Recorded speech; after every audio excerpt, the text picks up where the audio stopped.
Ted Kiefer, Thank you. Ted Kiefer. I'm a contract historian at the Office of the Secretary of Defense. So far, no comment on Kissinger. No, I love Kissinger. David Nichols, State Department. Paul Foreman, Smithsonian Institution.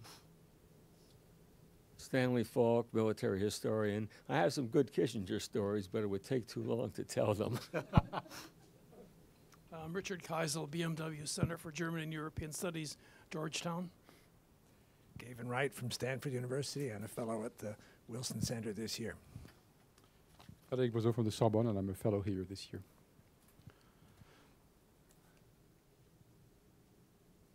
Don Wolfensberger, Director of the Congress Project here at the Wilson Center. Mircea Montano from the State Department. Pat Harahan, U.S. military historian, retired. Leslie Bethel, Fundação Getúlio Vargas in Rio de Janeiro, and a senior scholar here at the Wilson Center. Ludger Kühnert, a non-Franconian German from Bonn University and currently a fellow here at the center. Sherry Wells from the History Department at GW. Anita Jones, formerly with the American Historical Association, retired. Chris Barrett, the Australia Scholar here at the Centre. Bob Hathaway here at the Center. Ronald Steele, University of Southern California, and fellow at the Wilson Center. Susan Carruthers, Rutgers University, and a fellow at the Center. Anand Taprani, Georgetown. David Painter, Georgetown. Nobuo Fukuda, journalist and the Japan scholar here at the Center. Sonia Michelle, Director of U.S. Studies here at the Center. Melissa Stockdale, University of Oklahoma, and a fellow here at the Center. Miriam House-Cunningham, the National History Center. Tim McDonald here at the Center. Alessandra Bitumi, Fulbright Fellow, Scholar here at the Center. Claudia Castiglioni, Public Policy Scholar here at the Center. Paul Pittman, State Department. Sarah Barrett from the State Department. Margaret Yeo, Intern at the Center. David Kyvig, Northern Illinois University, retired, and former Wilson Fellow. Jill Schenkelman, Senior Scholar here. David Geyer, Office of the Historian, Department of State. Charles Mayer Fellow. I'm still used to academic 7-minute delays.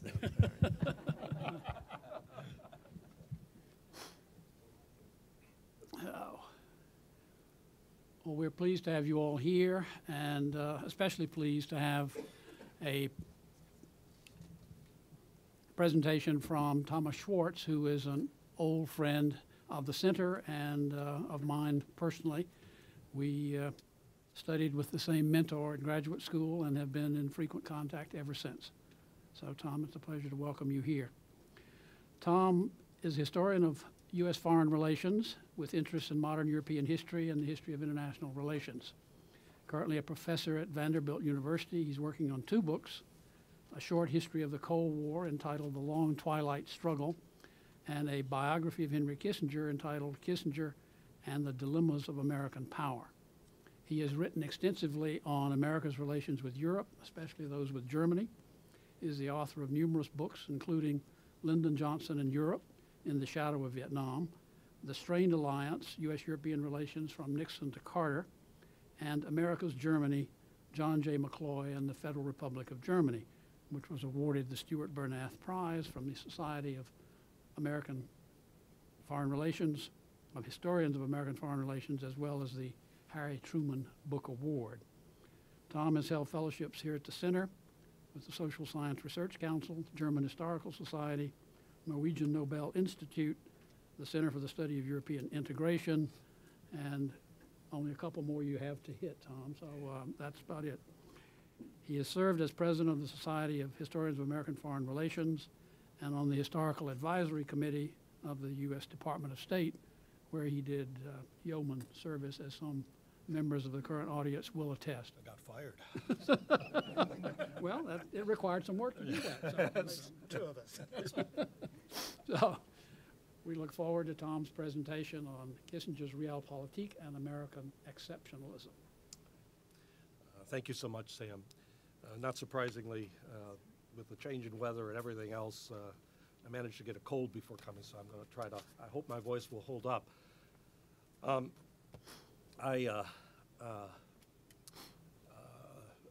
This talk in part comes from an article that's currently is either been published or is going to be published in Diplomacy and Statecraft. I did bring some copies of it with the same similar title, and if anyone wants one afterwards, it's in the current issue. It was written as a part of an issue of tribute to Saki Dockrell, who some of you knew, died of cancer about 1.5 years ago, and I was asked to contribute. We were all asked among her friends to contribute a piece, and this is how this one came about. It is part of a larger project of writing a short biography of Henry Kissinger. When I finally got to interview Kissinger, and I told him that my project would be different from so many others because it would be a short biography, he looked at me and he said, "But you will leave things out." And yes, I will leave things out. And that is one of the challenges, and it's probably been the classic example. I do confess to being one of the world's slowest writers, but it's also the classic example of trying to write a short letter rather than a long one and trying to say what you want to say.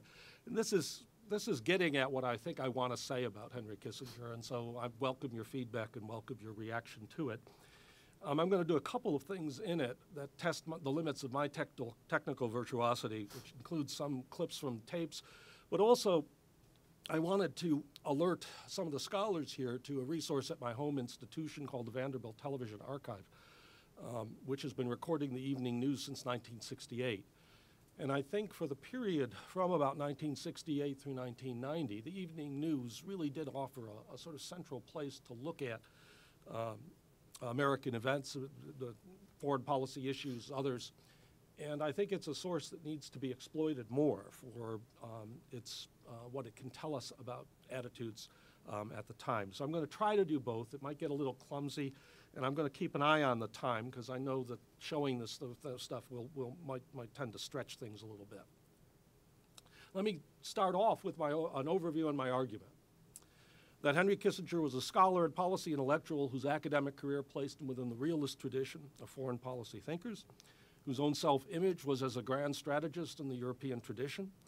Kissinger would, and here I use several expressions, and we can talk about which one works, but would struggle against, adapt to, go along with, and attempt to manipulate the realization that American foreign policy was fundamentally shaped and conditioned by domestic politics and the political culture of American exceptionalism. I'll come back to this and try to bring through what I mean by this. I got this insight in part comes and also from a relatively recent book by Mario Del Pero, who in effect wrote one of the books I would have liked to have written.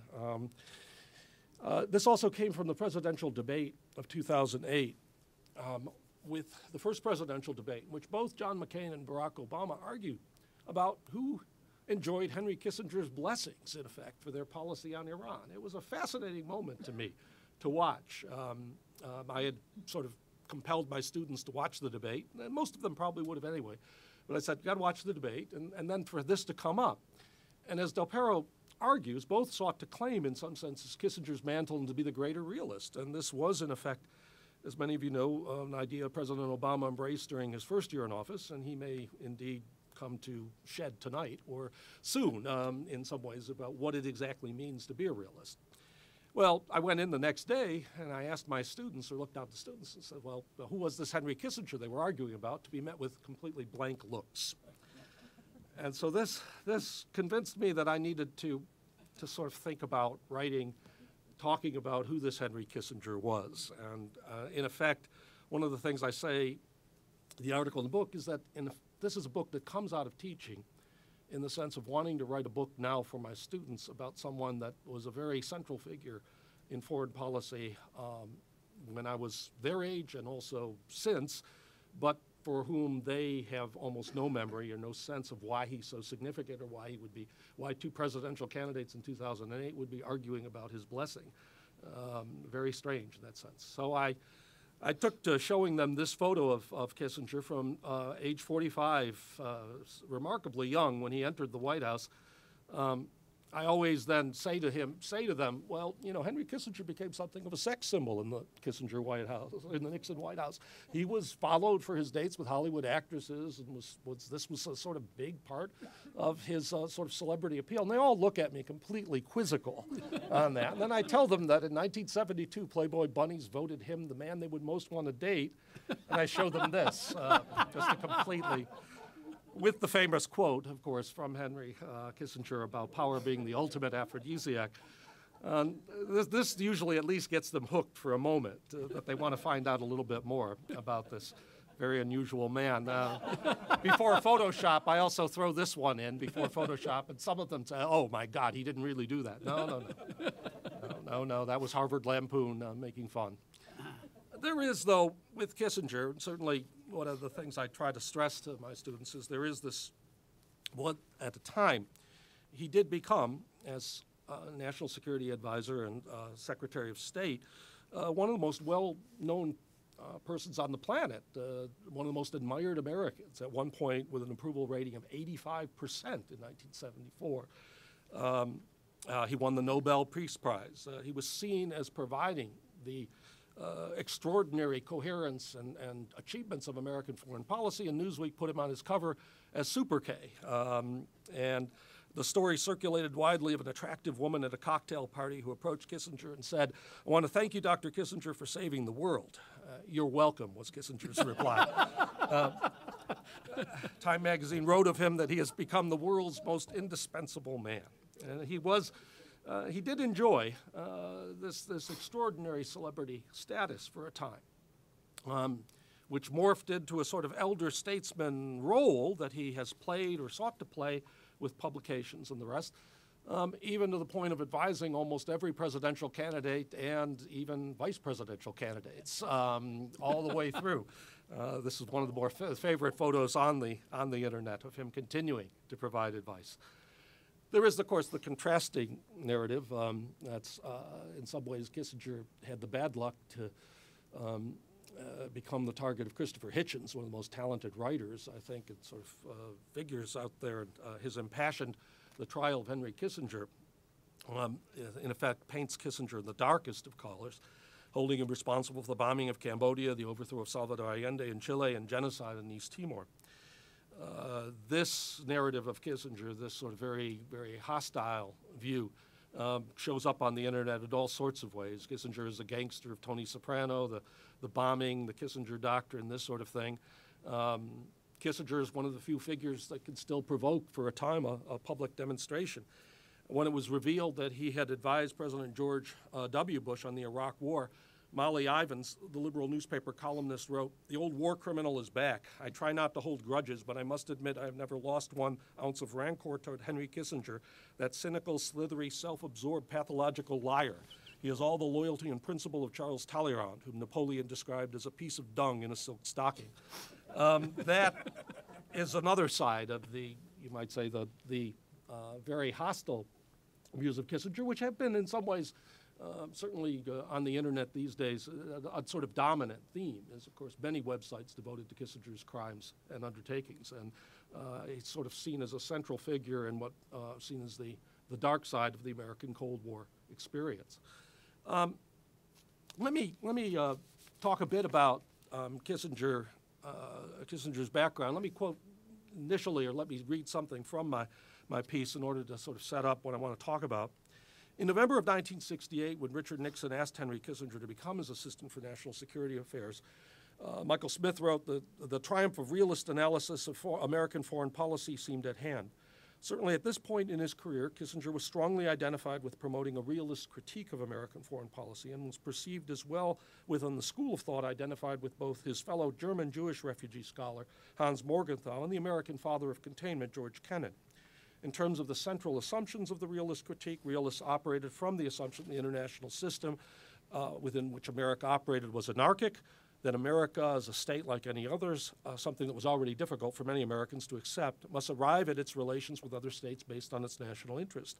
That national interest was, of course, its survival, but also its relative power and dominance within the system. Relations between states would be determined by comparative levels of power, primarily military power. In the Cold War era, realists saw virtue in seeking a balance of power between the United States and the Soviet Union, which served to restrain the behavior of both states and create stability, or as Kissinger liked to put it, equilibrium within the international system. Realists assumed that human nature was inherently competitive and self-centered, and that states strove for both power and security in competition with other states. They regarded America's Wilsonian crusade for democracy as well as the 1930s isolationism as equally misguided and argued for a foreign policy that emphasized reacting to states in terms of their foreign policy behavior, not their domestic systems. American foreign policy should be designed to protect America's national interests, which they defined far more narrowly than most American leaders. Kennan, for example, emphasized only the protection of the Western Hemisphere, Western Europe, and Japan. This view of realism is certainly what Henry Kissinger was associated with. And it came about in part, and the assumptions about Kissinger stem in part from his background. He was born in Fürth, Germany, during the Weimar Republic, from an Orthodox Jewish upbringing and an intense love for soccer. Something that I think should not be underemphasized in thinking about him, even in his own ideas. He was 10 years old when Hitler and the Nazis came to power. He came to the United States in 1938 as an immigrant refugee, settled in the Washington Heights area of New York, a German Jewish enclave that was sometimes termed by New Yorkers the Fourth Reich. He would attend night school at City College and foresaw a career as an accountant. Which is all of which is kind of a fascinating aspect of his background, which some have made a great deal of, and I think that it is possible to look a lot at it, but I think you can also overemphasize some of this too. What really changes Kissinger is, of course, the World War II and his drafting into the American Army. He is identified in the ASTP program as a gifted student person. He receives special training for a time, but then, of course, after the ASTP program is canceled, gets sent back into the regular troops. He meets his first mentor when Fritz Kramer, who is sometimes identified as the spiritual godfather of the neocons with his idea of provocative weakness. Nevertheless, Fritz Kramer, a Protestant German exile who shared Kissinger's, or certainly had many of the same views of the Nazis that Kissinger had, and would become Kissinger's mentor and would provide him with a number of the first opportunities he had. Kissinger would also serve in the occupation of Germany till 1947, receiving his sort of first taste of power. And he used the term when he was in Germany as Mr. Henry rather than Kissinger because he didn't want Germans to think of it as Jews coming back to exert revenge. And he was always more a political exile than a refugee. He always retained an enormous amount of respect. I had that down there, enormous amount of respect for German history and culture. And he would return to Germany fairly quickly after the war in 1952. He did not, in that sense, he was not as alienated from the traditions and culture of Germany as some of his fellow German Jews who fled.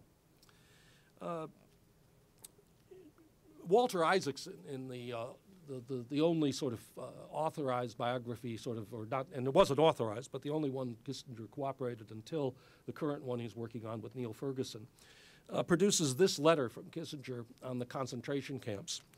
And Isaacson argues that the Nazi experience could have produced either one or two approaches to foreign policy: an idealistic, moralistic approach dedicated to protecting human rights, or a realist, realpolitik approach that sought to preserve order through balances of power and a willingness to use force as a tool of diplomacy. Now, as oversimplified as I find Isaacson's formulation, Kissinger's contemporary letters give some evidence of his attraction to the perspective of realists about human nature, and perhaps by implication to the ideas of realpolitik. And this letter in particular, which he wrote in 1946 after he had met a school friend who had survived the concentration camps and was emigrating to the United States. And Kissinger did, I think, in this reveal a fairly hardened perspective.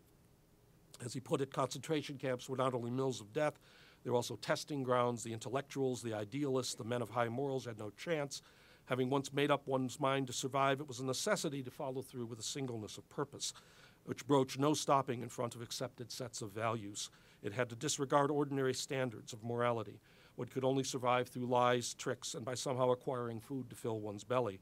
The weak, the old had no chance. Survivors have seen man from the most evil side. Who can blame them for being suspicious? Nevertheless, I think even if one sees, I think, an aspect of the Holocaust and the experience of exile in Kissinger's thinking about realism, I think it's also important to identify him also through his scholarship. Kissinger goes to Harvard in 1947, goes through in 3 years writing the very modestly entitled history thesis, The Meaning of History, Reflections on Spengler, Toynbee, and Kant, which produced the famous rule at Harvard restricting the length of theses, since it was upwards of 300 pages. He enters the government department, and his PhD mentor is William Yandell Elliott, and you can tell that I've done this presentation at Vanderbilt, since I throw in that he was a Vanderbilt class of 17. Kissinger sets up, Elliott's patronage is extraordinarily helpful for Kissinger, helping him set up the International Seminar, by which Kissinger would bring over to the United States scholars, prominent figures, journalists, politicians from Europe, and then later from all over the world to Harvard during a summer for a type of class on the United States and history, and also for an opportunity to network, you might say. Kissinger also set up, with Elliott's patronage, the journal Confluence, which was designed to bring together European and American intellectuals. And it accounts for the first mention of his name in the New York Times in August of 1951, is in relationship to the setting up and the creation of the journal Confluence. Kissinger also, while at Harvard, does create the works that identify him as a realist. In particular, his doctoral dissertation, with its praise for Clemens von Metternich and the effort to craft stability after the Napoleonic Wars.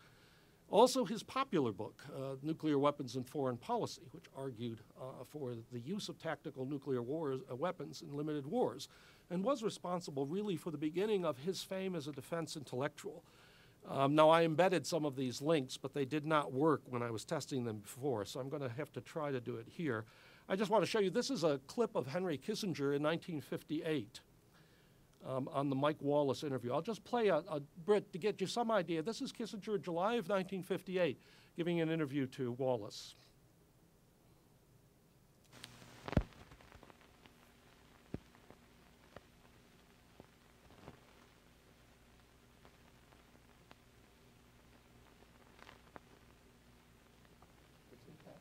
It is a countdown, I'm sorry.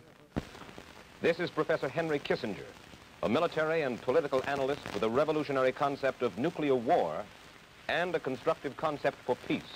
He's a man whose ideas have prompted the highest officials of our government to re-evaluate our defense policies. We'll get his criticisms of our current strategies in war and peace in just a moment. The Mike Wallace interview, presented by the American Broadcasting Company in association with the Fund for the Republic, brings you a special television series discussing the problems of survival and freedom in America. Those are pretty dramatic statements. Good evening, I'm Mike Wallace. Tonight, we'll tackle the immediate issue that will decide the fate of our freedom, certainly, and possibly even of our survival. We'll discuss the conflict between the United States and the Soviet Union and the chances of war. Our guest, Professor Henry Kissinger, Associate Director of the Center for International Affairs at Harvard University, and the man whose recent proposals substantially influenced President Eisenhower's plan for military reorganization.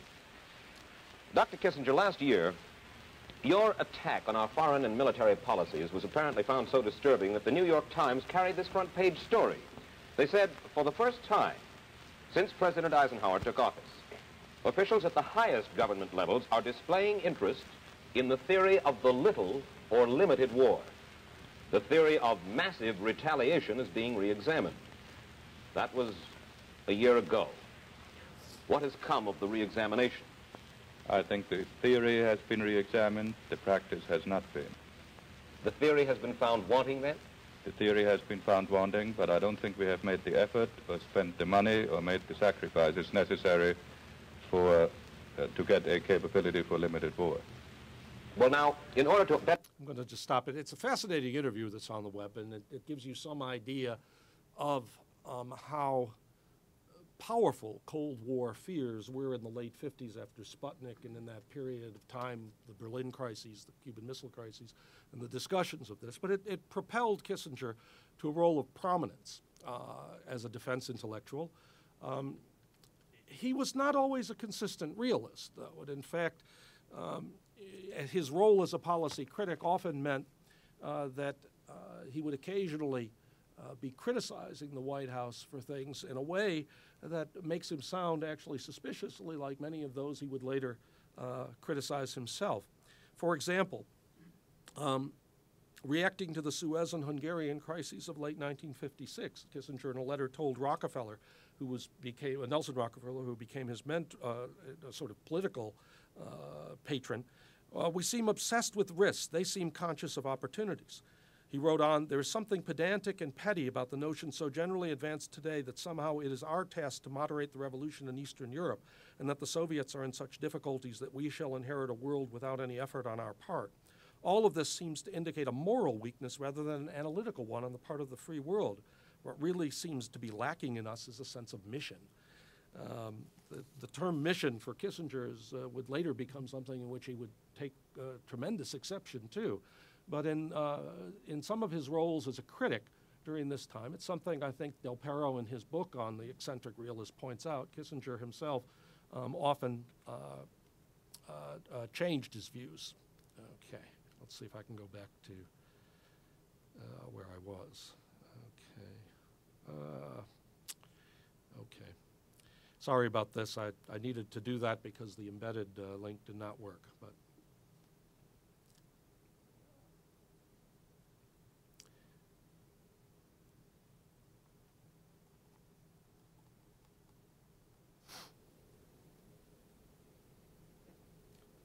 Kissinger's relationship with Rockefeller would be crucial in this, and in a sense, one of the more interesting, actually, developments of his career, even at the White House, is the fact that it will begin as he's basically poached by Richard Nixon from Rockefeller's staff, and end with him serving in an administration with Rockefeller as vice president. One of the sort of interesting ironies of his whole time there. In the 1960s, he would serve as a part-time advisor to Kennedy and Johnson, despite keeping his ties to Rockefeller. Published The Troubled Partnership, which was sympathetic to de Gaulle's France and set him apart from the administration and from some of his, those who were more enthusiastic proponents, for example, of European integration, arguing in effect that de Gaulle's idea of Europe had more, it was more in America's interest to support France's position. Nixon and Kissinger, the triumph of realism is an interesting thought. But let me turn now briefly to the Vanderbilt TV archive, because what I'd like to do, if I could, Tim, to play this first segment. This is Kissinger's introduction to the American people in December of 1968 when he was appointed. And I think it's got it's a sort of an interesting,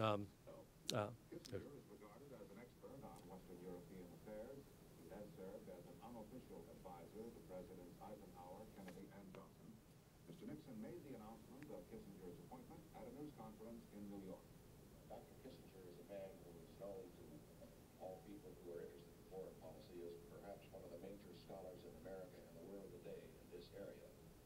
He has never yet had a full-time government assignment, and he will bring to this responsibility a fresh approach, and I trust under his direction he will establish a new organization, bring new men, and develop new ideas and new policies for the critical problems America has in the field of foreign policy around the world. President-elect and I have had many extensive conversations over the past week about the problems and opportunities confronting the United States in the international field. He has urged me particularly to bring in new procedures and the best talent in the country, whether or not it agrees with his views. I enthusiastically accept his assignment, and I shall serve the President-elect with all my energy and dedication. There's been some talk that you and the Kennedys would have been only Secretary of State of the first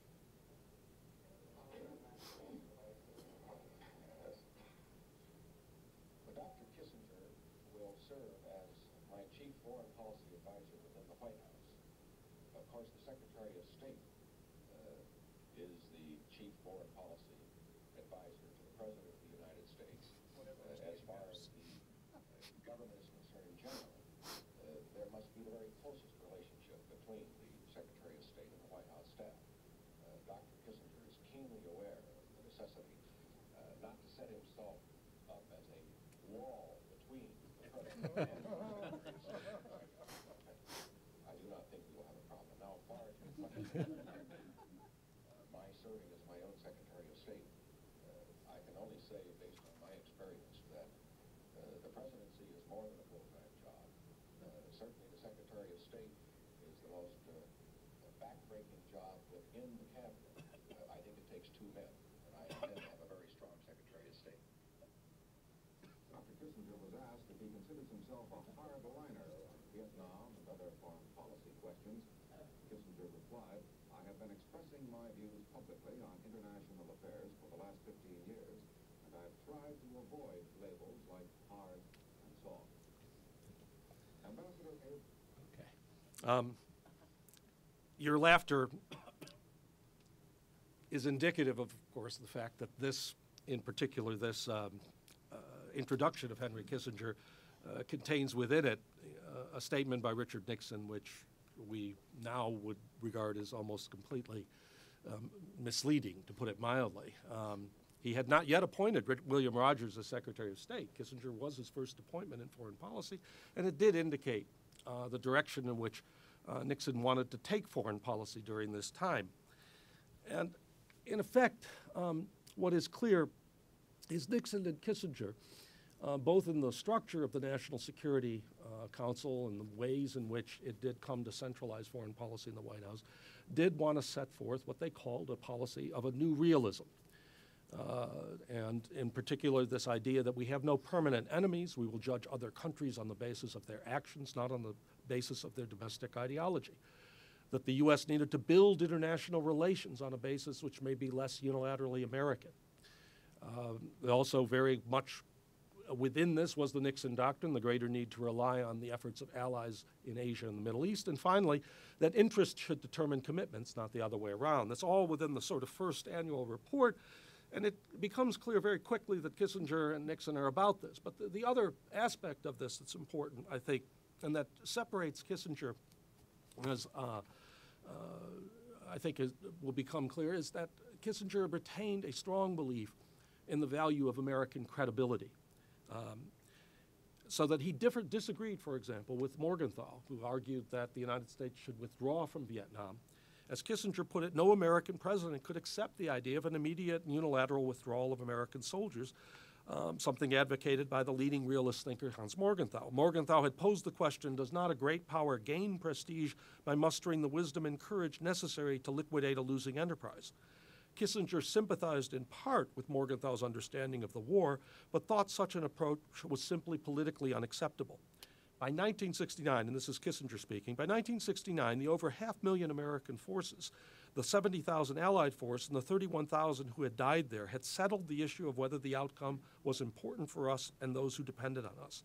For Kissinger, the international credibility of the United States was on the line. What is involved now is confidence in American promises. However fashionable it is to ridicule terms like credibility and prestige, they are not empty phrases. Other nations can gear their actions to ours only if they can count on our steadiness. Now, Nixon's own understanding of credibility is important because I think it gives another dimension to what's being talked about here. Early on in his administration, he meets with the Singapore Prime Minister Lee Kuan Yew, telling him that, of course, that he believed that an American withdrawal would have disastrous effects in Asia, but that the most serious effects would be in the United States. When a great power fails, it deeply affects the will of the people. While the public would welcome peace initially, they would soon be asking why we pulled out, and this would in turn lead to an attack on the leadership and establishment and the U.S. role in the war. Nixon concluded by mentioning the familiar threat of isolationism, but his emphasis was on a domestic crisis of legitimacy. Nixon believed that a rapid withdrawal with a likely collapse of Saigon and victory for the North Vietnamese would set off an intense political crisis within the United States. What was the sacrifice of American blood and treasure for? Why did my father or son or brother have to die? Who was responsible for the failure? Nixon believed he could not confront such questions from Americans and continued to govern. He shared in this light a sentiment that Kissinger's mentor, Fritz Kramer, had penned, that the people are not very just. They forgive the victor, but always make scapegoats of their leaders who are not victorious. Now, Nixon's policy in Vietnam, and certainly in the first year, was a policy that was vigorously debated within the White House. Kissinger was, in effect, a secret hawk.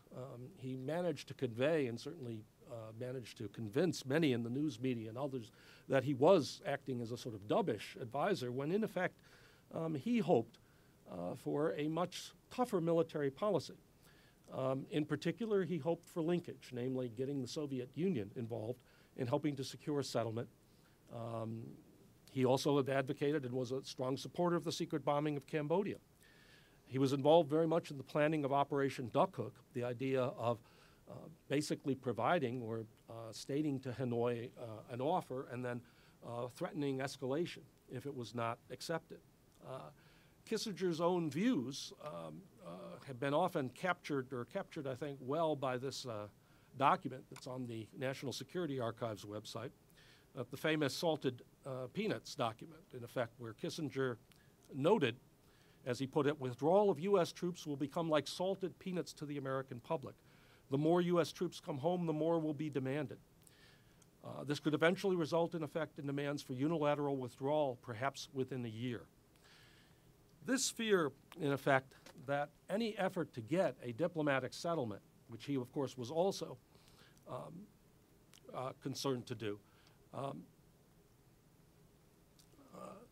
was a powerful one. And Nixon listened to him, but actually, in effect, chose the opposite and would cancel Duck Hook in the face of both cabinet objections from both Secretary of State Rogers and Defense Secretary Laird, as well as the massive protests of the time.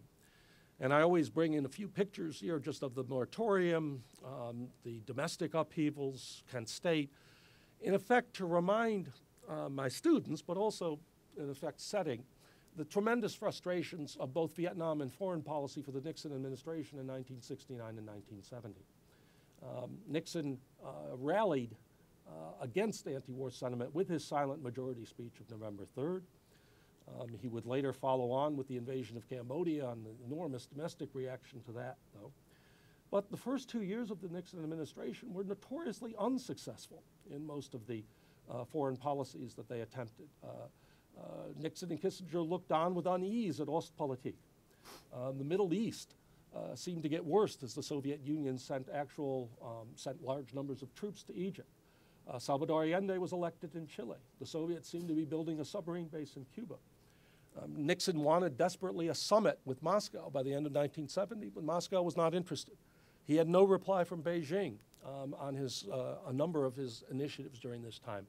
In fact, when the administration scored a success in Jordan in September of 1970 in preventing the ouster of King Hussein and, in fact, defeating the efforts of the Palestine Liberation Organization, or at least supporting that efforts, and a reporter called Kissinger up, he remarked that the administration's new motto would be, "You can't lose them all," when it came to foreign policy.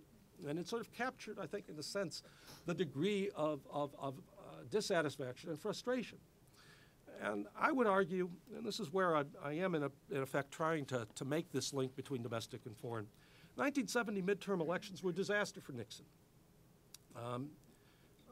More losses in the House, his standing in public opinion polls dropped. I see Kissinger's emergence as the key advisor in foreign policy and spokesman is connected with Nixon's desire.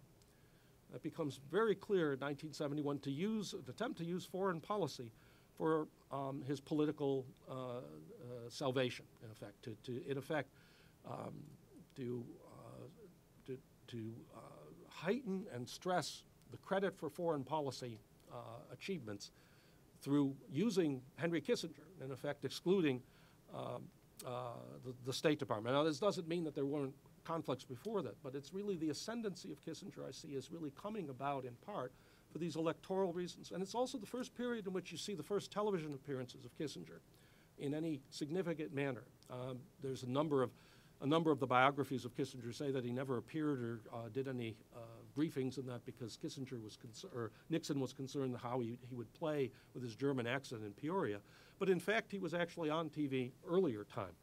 And one of the more interesting presentations comes when he's trying to defend the invasion of Laos in February of 1971. You think we could key that one up? This is Kissinger appearing on the morning program trying to deal with this.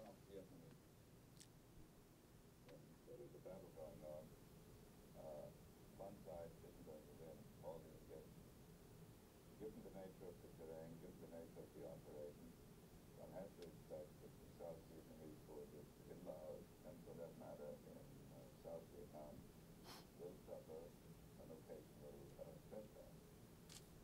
The problem is whether the South Vietnamese will be able eventually, and in a measurable period of time, in a much shorter time, a decade, I know you didn't mean as a phrase, because we're not talking about a time frame that is even remotely that extended.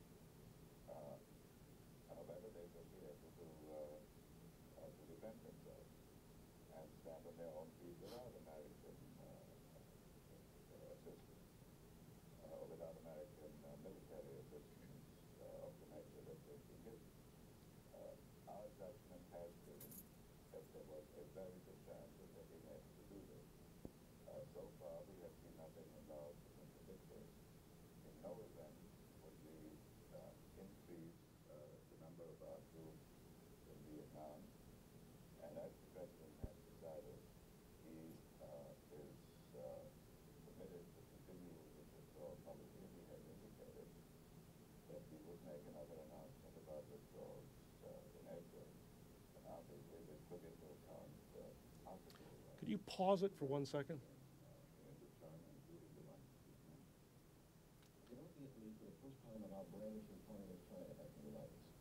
This is what is interesting here is you'll get a question here. And what's fascinating to watch is Kissinger is aware that China has responded in December of 1970 and indicated an interest in the possibility of opening talks. The invasion of Laos is now being seen, as you'll hear in this question, as a possible barrier to that. Watching how he answers and the rhetoric he chooses, I think, is interesting for his attempt, you might say, to promote a type of realist understanding. So if you could.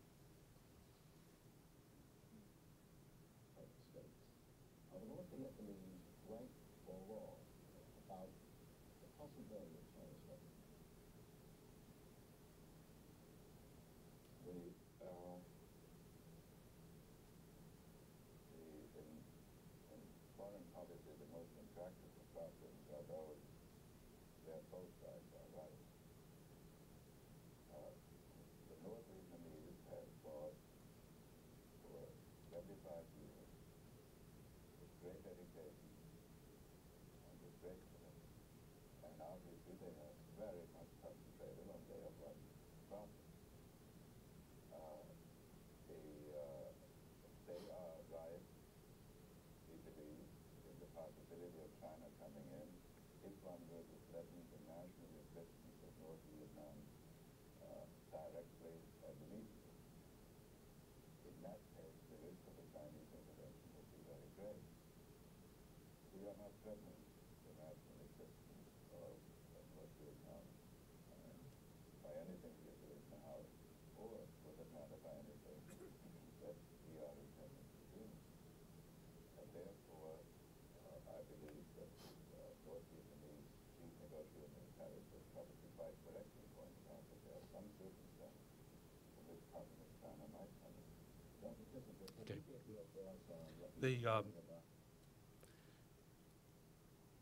The care with which he approached that, and particularly because it had been thought that the Cambodian incursion had in fact set back the China initiative, is striking. During this time, Kissinger also found himself in a position of having to sort of bolster the morale of his own president. And when Nixon gave the speech on Laos in April of 1971, Kissinger was one of the first to call him. Now, I think I have this here. I did have this on a transcript, but that one did not. I'll play just the first, you'll get a flavor of it. But in particular, the attitude toward the news media is worth listening to. Dr. Kissinger? Yeah. Mr. President? Yeah, hi, Henry. This was the best speech you've delivered since you've been in office. I don't know. I think November 3rd was better, but we will never have a moment. We'll never have a moment like that again. Well, the November 3rd speech was not well delivered, Mr. President, if you remember. Yeah. It was a powerful speech. Yeah. This one was really movingly delivered. And I don't know whether you saw the commentary afterwards. Of course, I don't look at the commentary. Well, I don't care what the bastards say. Well, but this is so amazing, John. First of all, no one was fly-specking it. John Chancellor was very favorable. Everyone is saying a strong man sticking to his guns, carrying out his policy, not being driven off. Dan Rather, very positive. Marvin Kauff, very positive. The only guy who was fly-specking it a little bit is the Pentagon correspondent who had been... How about Howard Smith? How'd he do? He would not. At least I didn't see him. Yeah. I'll say one thing. This little speech was a work of art. I mean, I know a little something about speech writing, and by the time we got it down in that little conclusion, I think that was done. And it was no act, because no actor could do it. But no actor in Hollywood could have done that well. I thought that was done well, didn't you think? First of all, no actor could have written it to begin with. You couldn't have done it unless you had meant it. Yeah. I do tend to play this one largely because there is a certain amount of cheap laughs in it, I realize, but it is as a discussion it goes on, and it does demonstrate the degree to which Kissinger had become or had tried to convince the president of the policies they were following, but also tried to provide him with certain reassurances to a man who was very profoundly insecure in office.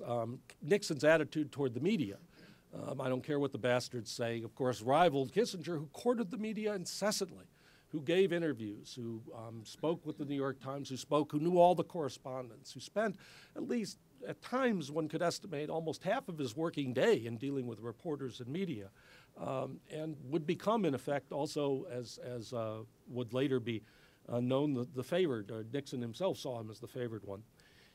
In part, this set up, I think, what was the profound political change of fortune that came with the announcement of the China trip in July of '71. The new economic policy and the Soviets following up, agreeing, in fact, to a summit. Nixon's political chances were greatly changed by this. Let me just read this, and I know I've got a little bit of an issue with time, and I'll keep on it, Roger, I promise.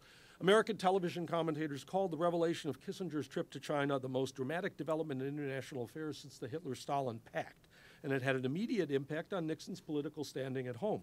Nixon leaped over the prospective Democratic candidate, Senator Edmund Muskie, in the polls for the first time in more than a year. The announcement in October that Nixon would also travel to the Soviet Union for a summit, hastened at least in part by the fears of Russian leaders of a new Sino-American relationship, further elevated Nixon's standing. At the end of 1971, the pollster Lewis Harris commented that the administration's foreign policy could be Richard Nixon's secret weapon if he does not wait too long to liquidate U.S. involvement in Vietnam. This was, of course, Vietnam remained the issue. And it would be the issue when the Easter Offensive came in 1972. I don't have this particular tape. I just put it up there because, in effect, Kissinger was certain that if Nixon responded to the North Vietnamese offensive by bombing enough, that the Russians would break off the summit. But on the other hand, Nixon believed quite strongly that he could not be in Moscow when the North Vietnamese tanks were rampaging through the streets of Wei. And Nixon, in a sense, believed that defeat in Vietnam would be punished far more electorally than the then Americans would hope for a success with the summit. Nixon gambled with, of course, this response, the B-52 bombings, the mining of Haiphong Harbor, all of which announced, but he won his gamble.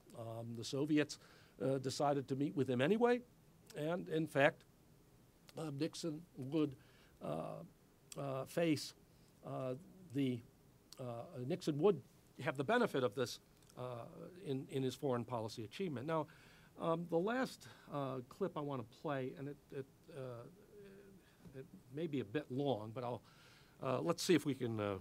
Let's see if I can get it up. It's worth listening to because it captures some of the sort of what Del Perro calls the discourse of realism that sometimes the Kissinger-Nixon conversations were like when they talked about how realistic or how they had to be.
this reflection of the decent interval as essentially what the strategy was in Vietnam by the end of the Nixon administration, I think captures some of the conflicting views between Nixon and Kissinger. Nixon was, of course, able to win extraordinary re-election, building, as he hoped, what he hoped would be a new strategic consensus around a type of realism. But Watergate would come to undermine it and lead to Kissinger's ascendancy. I want to go to just a last bit about talking about a little bit of this realism as discourse. Nixon and Kissinger did talk a great deal in the language of realism, and they talked about the game played with the Soviet Union and China. They talked frequently of being cold-blooded, sometimes more likely, though, in the treatment of allies like the Taiwanese and the South Vietnamese, especially President Tu. As been revealed more recently, Nixon and Kissinger could talk quite harshly about, in terms of realist discourse, about treatment of Soviet dissidents and Soviet Jews. They also treated the India-Pakistan war as a case and suffered political consequences for it, considering it in terms of this realist approach, and also with discussions of Israel. Let me just say, by the end of Kissinger, and I have time, I want to show one last bit, and if you'll spare me, Kissinger, of course, with Nixon's demise in Watergate, Kissinger became a sort of crucial figure. And Howard K. Smith, in this brief, like I say, I'll show this will be the last bit, tells something about why Kissinger had reached that point.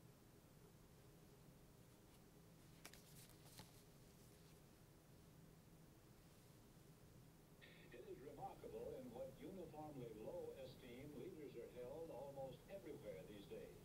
Neither Heath nor Wilson given a mandate by British voters. Brandt hangs by a thread in Germany, Mrs. May here in Israel. It's at least as bad everywhere else, including here. One begins to fear it may be inherent in democracy that officials be mistrusted. But then, back home tonight comes Dr. Kissinger, living evidence to the contrary. Honored by the Arabs, admired in Israel, he was beamed on with pride yesterday in Germany, the country that once forced him out. Here in this country, he is voted the most admired public figure. A proposal is in Congress to change the Constitution to let him run for president. It won't pass, but what a nice tribute. What is Kissinger's secret? Ability, certainly, and a good deal of luck, indubitably. But I hope I'm not overrating my craft when I say that press relations play a big part, too. For all their faults, reporters are the eyes through which the people see their leaders. A little like the Supreme Court, they were here before any official and will be here long after he's gone. They are, in short, a fact of life, and no one has come to terms with that fact better than Kissinger has. Before and after every diplomatic move, he sees reporters, always explaining, taking questions head-on. The reporters on his airplane have been called the best-informed reporters in the world. The principle involved here is not just that reporters tend to transmit a more favorable impression of an informative official. It is that an official who accepts that kind of discipline becomes a better official. It's a small secret someone should tell the president. Kissinger enjoyed this extraordinary situation in 1973-74, where he was in effect president for foreign affairs. That would change, and in the last 2 years of the administration, the critique from both the left, which focused on the human rights issues, and the critique from the right, which focused on détente, Scoop Jackson Democrats, Ronald Reagan Republicans, all put Kissinger in a much more difficult position.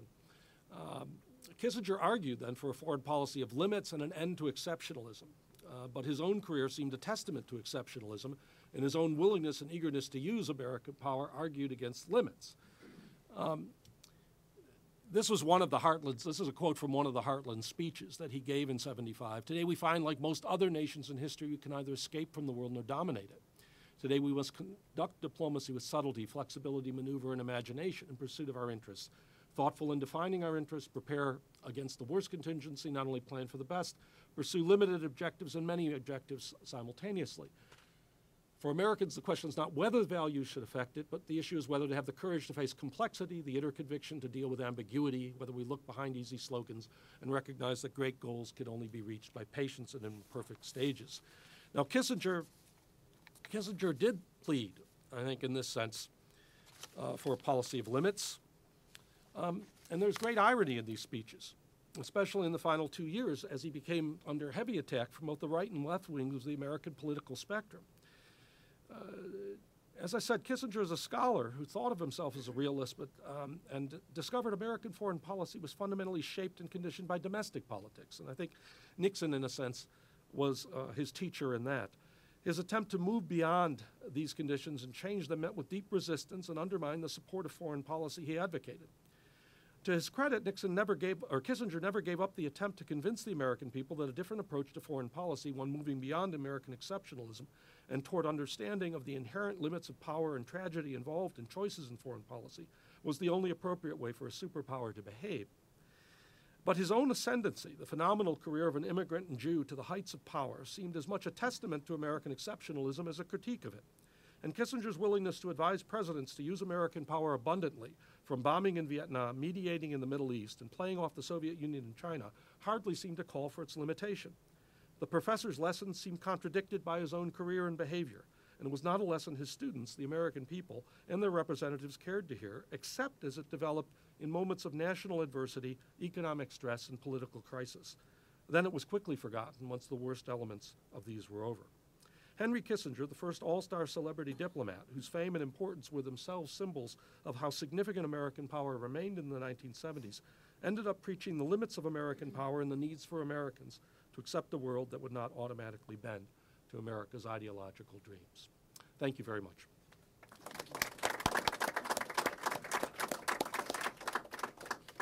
Thank you very much, Tom. Could we call for brief comments and questions? It would help if you could reintroduce yourself. The mic. You focused primarily on Vietnam properly. So what about Kissinger and the SALT Treaty, which was concluded about the same time, which was rather a major accomplishment? I think there, let me make 2 points about SALT. SALT was extraordinarily complex, and Nixon and Kissinger tried in part to run it from the White House and created all sorts of confusions that would ultimately open SALT to later critiques by the opponents of détente. What's intriguing about listening to conversations about SALT is the degree to which Nixon would frequently say, people don't care about SALT. I mean, what Nixon wanted out of SALT was an agreement. And I think ultimately Kissinger also shared a sense that what was important was the agreement and the process, not the technicality or issues of even number of warheads, what have you, throw weight, all of this, which his eyes probably glazed over as these discussions went on. But I think the important thing was the achievement of SALT as a part of the process of détente. And I think the acceptance of equality in SALT was, I think, a height of, you might say, an attempt to bring a type of realism to American foreign policy. Not surprisingly, it became one of the focal points of the critics. And I think that acceptance of equality in SALT would become one of the main elements of the right-wing critique that would begin to undermine his policy, particularly in the last 2 years of the Ford administration, and prevent him from getting a SALT II agreement. In that way, I think the reaction to SALT after Vietnam was over and the degree to which it then became entangled with Soviet treatment of dissidents and sort of renewed antagonism toward the Soviet Union shows that even what was, I think, a significant achievement could be undermined in the domestic political process by critics. Yes.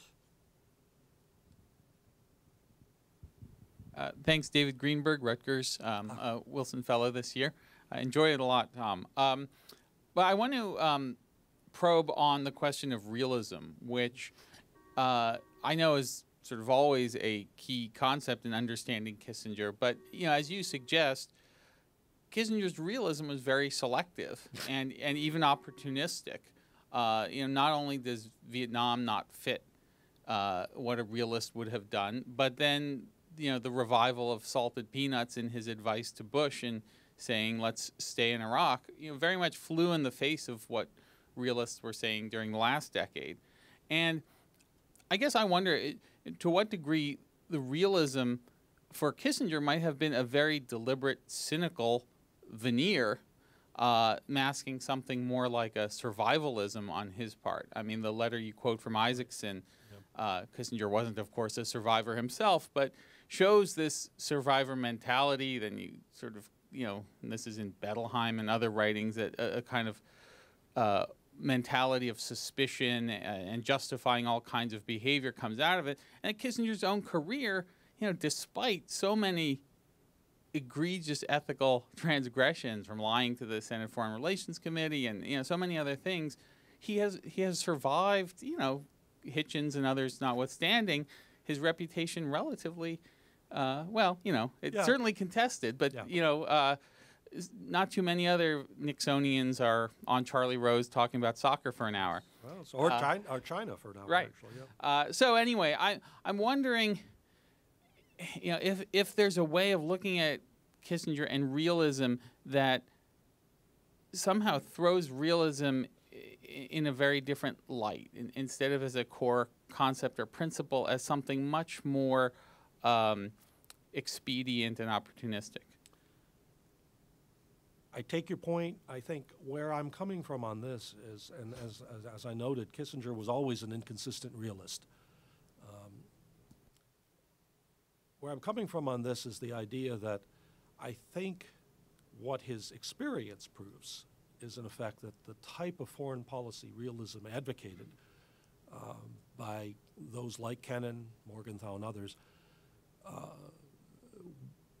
was politically very, very difficult to enact, to put forth. And that, if anything, what Kissinger's actual experience in the White House demonstrates is something that President Obama may be experiencing now, that it's one thing to talk about limits and we can't do everything and we can't be involved in all sorts of policies. It's another thing to be faced with events and issues that become then extraordinary political possibilities. I think that was, I guess what I'm getting at is, I think that even with his realism, he became, he as a part of this administration, the Nixon administration, and certainly Nixon's own approach to things. I mean, one of the intriguing things about this is, if you think about it, Nixon's favorite president was Woodrow Wilson.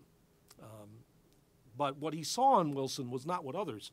He didn't see the idealist. He saw the peacemaker, and that's what he thought of himself in terms of, and how he got there was something else. But I do think that what it gets at is the tension between any type of theory of realism, with which he did, I think, attempt to, at least, especially in the dealings with the Soviet Union and China, to talk about as sort of part of the principle of dealing with these two powers with such antithetical systems compared to the United States, that there were limits to what could be done given the demands of American domestic politics. And for a time, they were very successful, but they couldn't make it last. And I guess it's more to that I'm speaking than to Kissinger's own career and certainly he has been a remarkable survivor of all sorts of things throughout his career, and all sorts of scandals and other issues, and he has managed to get through almost all of them.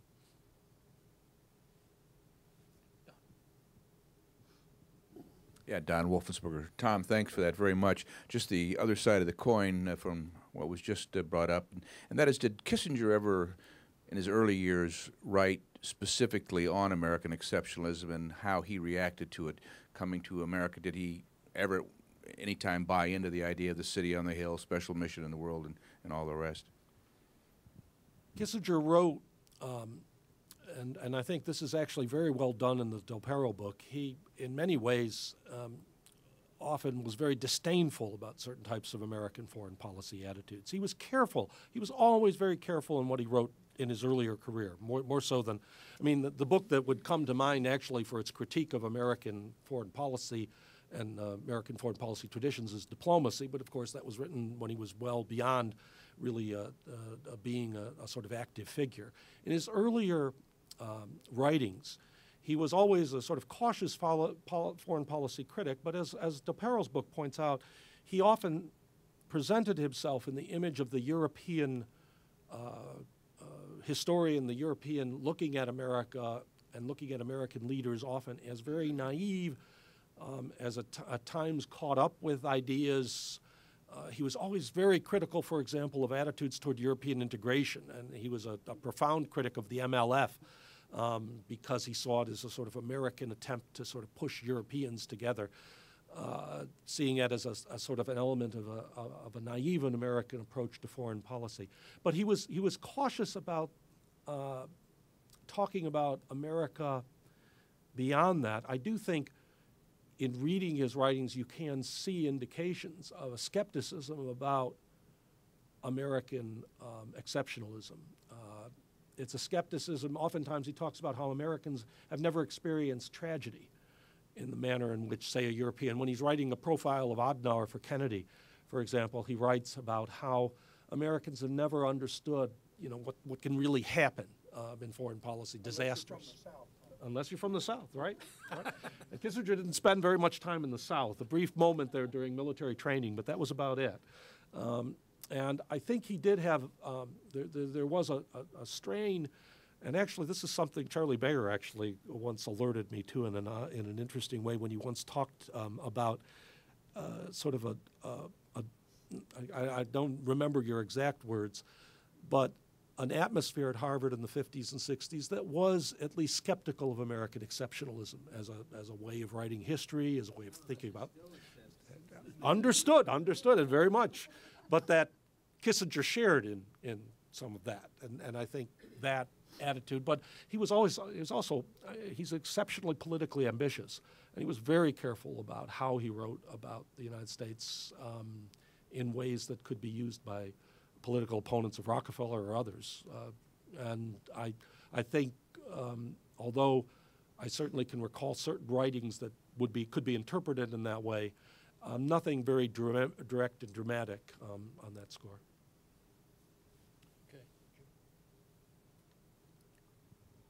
Pat Harahan. Tom, of all the evidence you presented today, the one that intrigued me was the 1971 interview where Kissinger explains the new realism, and he explains what the U.S. policy attitude would be towards North Vietnamese government. And he says that the United States was not trying to destroy the North Vietnamese government. But in fact, U.S. military policy was trying all of the bombing, all of the direct bombing of Hanoi and so on. They were trying to weaken that government so that it would eventually weaken it, but not. I think what he's doing there, you're right. I mean, what I found intriguing there was knowing that in February of 1971 that the China thing was still on the it's still very not certain. And he's asked a question about China intervening in the Vietnam War, and he's trying to figure out a way to answer this question. And he comes up with this notion of, well, both sides are right, and talks about the North Vietnamese in that way, and then talks about that as an issue. And you're right to say, obviously, Nixon, one of the tapes that I did not play, or the one from April of '71, by the end of it, the sort of Kissinger's phone call conversation with Nixon, by the end of it, Nixon says to Kissinger, well, if things don't work out, we're going to bomb the bejesus out of that country. And he frequently made those sorts of threats, and Kissinger said, well, we will have to make fundamental choices, Mr. President, and this sort of thing. But that is there. But I think what Kissinger was trying to do, of course, was tell the Chinese, we are in Laos, this mission, which was already showing signs of failure. This is not a threat to the North Vietnam. This is not like marching north of the 38th parallel, which is the obvious comparison he's making. We're not trying to do this. And in a sense, saying to the Chinese, you don't have to worry about that aspect of our policy. And certainly enough, when Kissinger does go to China, one of the things he frequently does with the Chinese leaders is tell them, look, if you convince Hanoi to settle, we'll leave, and then the political process will evolve in South Vietnam. he basically gives them the notion of the decent interval until a communist takeover. So that's where I'd say that. Charlie Mayer, and then Charlie Mayer first. Well, I must say, watching these, you use the film clips very effectively, and and I had a mounting distaste for the subject of the interview. Look, I think I have a couple of things. First of all, I think exceptionalism, you can use it, I would refine it a bit when you use it. There's the descriptive exceptionalism, in which you say, you look at American history and politics and you say, well, actually, it's not so different from other places. And then there's a normative exceptionalism. You know, we should, as Americans, be different. And my sense is that that distinction would serve you well if you made it. Kissinger absorbs some of it, but realism is against normative exceptionalism. But you know, in a certain sense, it's the society itself. He's not analyzing, I don't think, the society itself.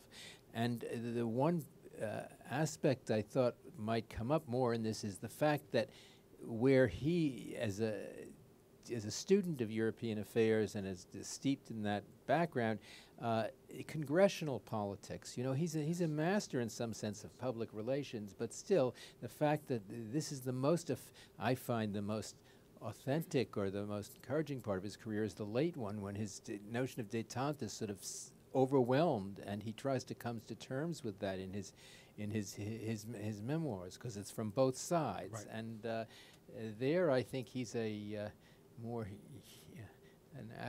admirable character than earlier. I still don't. You know, in some ways, the critique that Paul Schroeder made of his book is the critique you can make of him. Paul Schroeder looked at the book on Metternich and said, come on, this isn't grand. Metternich isn't practicing grand lines of stability. He's limping from crisis to crisis on a very ad hoc basis. And in a certain sense, I think you could say this is true of Kissinger. He's got this great illusion of what he's trying to do, but in fact, he's responding as I think almost any person in a decision-making capacity must, you know, on one crisis and after another.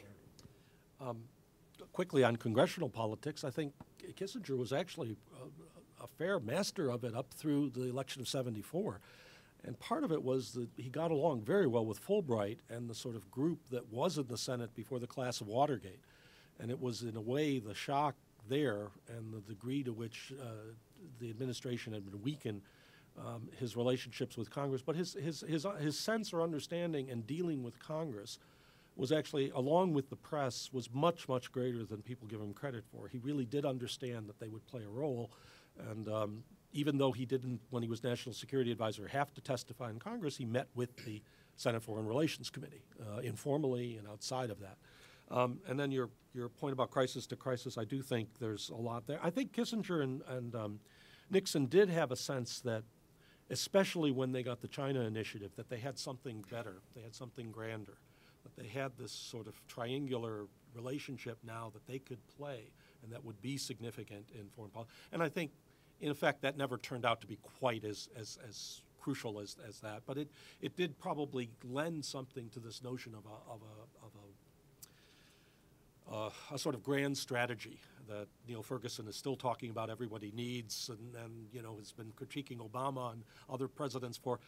And I always wondered which president has ever had as comprehensive or clear a grand strategy. In fact, if you examine them closely, you see exactly what Schroeder said of Metternich, often a crisis-to-crisis approach. I think Nixon and Kissinger thought they had transcended that by the end of '72 when they seemed to have gotten what they wanted, and then everything came apart.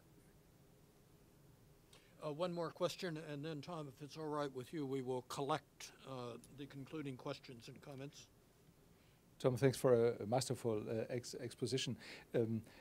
It seems to me that the real bridge between Metternich, the realist, and the Playboy bunny picture there is a complete transformation of the media, especially during this moment in history when Kissinger was on the scene. Could you elaborate a little bit on this? One of the most powerful memories I have was an interview Ted Koppel did in April 1985 out of Saigon, with Kissinger and Le Duc Tho. They were both in the Le Duc Tho in Hanoi and Kissinger here in the studios, Koppel somewhere in Saigon. Le Duc Tho was thanking the American people and the American media, saying that without you, we would have never won it. And Kissinger was accusing the media and in a way also the American people for having let down millions of Vietnamese going down and falling into communist dictatorship. And I think all this has to do with a transformation of the role of the media. In a way, he was influencing them, manipulating them, if you will. But media has also at this time become a much more global phenomenon. And how did all this play out as far as this tension is concerned between, let's say, realism as a concept and reality as a reality? I do think the media is a central thing here, and I honestly, this is one of those. The TV archive allows me at least to get visual reminders of what Americans were seeing during this time. We're still before some of the sort of instant coverage. I mean, some of that, you can almost see it in the course of watching the media over the 70s. You go from sort of reports that are still filmed and sent back that way to suddenly seeing via satellite to suddenly seeing a lot more of this type of immediate correspondence. And what you're talking about, the Le Duc Tho interview, I guess is the 10th anniversary of the anniversary of the fall of Saigon, this sort of thing. And Kissinger, of course, he has a number of a number of those who are responsible for the fall of Saigon. Usually it's Congress. Sometimes he slips into the media. He's not as often one who blames the media for the fall of Vietnam. It's more an argument about the American people and Congress and the sort of unwillingness to continue that path. And almost very recently, he appeared at a conference that the historian's office had with representatives from the Socialist Republic of Vietnam, and actually said it again, and again said that he would have preferred a different outcome, even though, of course, all of them were flocking around him, wanting their picture taken with Henry Kissinger, which still baffles me and still is a sign, of course, of how much things do change. So I do think one of the things about Kissinger that's intriguing to me is how he did, at least in a sense, master for a time the American media and get into a position where people literally thought, and another one of the clips I would have shown if I'd kept going was a clip where one of the reporters says it's in the national interest of the United States not to go after Henry Kissinger now during the Watergate period, because we've got to have someone who continues to hold the state together. That idea that he would be elevated to that extent came from a very careful courting and manipulation and working with the media. That was, I think secretaries of state, national security advisors since have tried. No one has probably had the same success. And so I do think that's a big part of the story.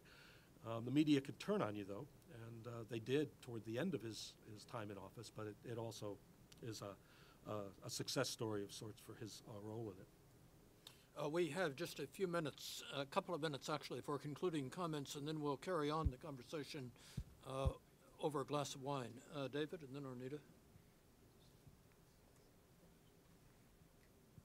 Reintroduce yourself, please. David Nichols, State Department. I'm wondering to what extent you see an evolution in his ideas while he's in office. Some people have pointed out that he became much more willing to talk about third world issues and try and appeal to the public with Helsinki and all. But he was living in a different era there as well, so there were different pressures. Do you think that was a genuine change in any way about his ideas, or was it just responding to pressure?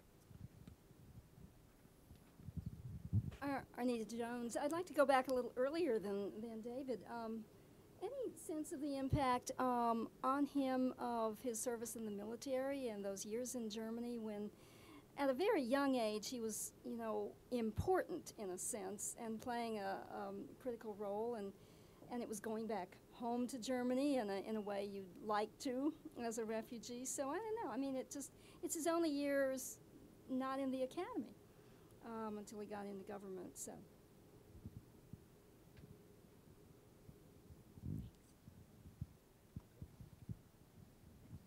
Well, we're kind of waiting in suspense here for a final question. Okay. Okay. interestingly, David, I think Kissinger does respond, you might say, to he responds to events. And this is where the sort of the triangular diplomacy and the sort of the things that dominated the first years of the Nixon administration changed so dramatically after the oil embargo and the degree to which energy questions and third world questions come to the fore in 74. And I mean, the Kissinger in 75, 76, who's jetting around trying to negotiate an agreement on majority rule in Zimbabwe, really, there's still certain things that are similar, but he does seem to have, it actually is it goes to another point about the sort of limits of power. Realists often do talk about limits, but Kissinger never thought about limits of American power. He was always wanting to be involved in crises. There's a wonderful letter from the British ambassador talking about a cocktail party at Kissinger's in Washington in 76, where Kissinger, I guess, was being very Spenglerian and talking about the decline of the West and the dramatic downfall, but then was going to run off to do some more diplomatic mission. And the British ambassador put it in terms of this contradiction between a guy who loved to philosophize about decline and tragedy and anguish, and yet could not wait to be out there to handle the next crisis. And there is something, I don't think it's evolution as much as a part of what was his psyche and his whole desire to be, or his whole ambition. The question of the military service, I think this will be something that I think Neil Ferguson's biography almost certainly will actually do in a way that I can't. I mean, my own, I've certainly looked at the available evidence outside of the Kissinger papers, which is really interesting because he basically was in charge. He was a military occupation official. And, I was involved in my first book in writing about the military occupation, and I sort of see in him, he got this experience of leadership. He actually was teaching in Germany, too. You said he's out of the academy. He was actually teaching. He didn't even have a college diploma yet. But because of Kramer's patronage, because he was very smart and he was German and he seemed to understand these things, they set him up teaching American officials. He spent a year doing that of the 2 years after the war, teaching about Germany to American officials in a town near Oberammergau. I'm forgetting it now, but he was there actually as in a civilian capacity, but teaching, developed course notes, the whole bit. And I think Ferguson will have a lot more of this information. But I do think the military, the Army experience was absolutely central to changing someone whose aspirations were to be an accountant or who worked at a brush factory to thinking in big, big terms. And it opened up so many doors. And, 5 years from the time he leaves Germany, he's sitting in the Krupp dining hall meeting with all these German industrialists as a representative of the Harvard International Seminar. That sort of confidence and that sort of sense of power that must have come from his time in the occupation, I'm sure did him a lot of good in overcoming what might have been the traumas of immigration and refugee status and all the rest.